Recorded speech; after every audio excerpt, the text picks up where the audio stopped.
कल्पना महाराणा समस्त कवि बंधु मानक शुभेच्छा जनाए मोर आज कविता अधरपणा।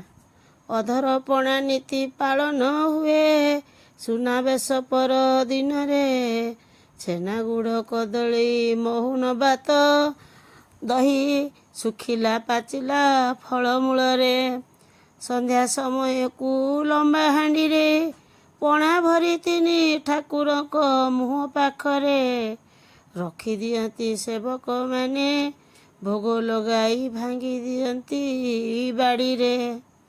रथ चारि पाखे चंडी चामुंडा खाती ताकू परम आनंद रे, रथ को से माने सुरक्षा दियंती तिनी ठाकुर को रथ यात्रा रे।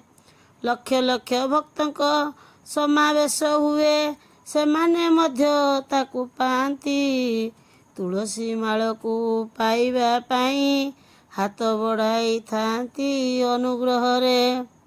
प्रभु को आशीष मिलिले टिकिए तुलसी अपना मिली जाए, मिलिले थरे आत्मा सार्थक हुए।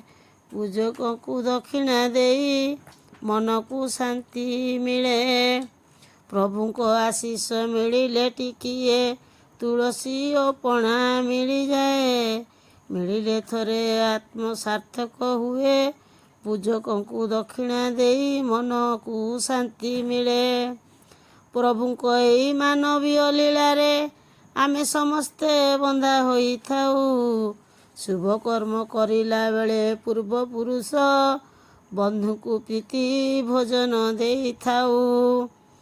प्रभु को एई मानवीय लीला रे आमे समस्ते बंधा होई थाऊ, शुभ कर्म करिला बेले पूर्व पुरुष बंधु को प्रीति भोजन देई थाऊ।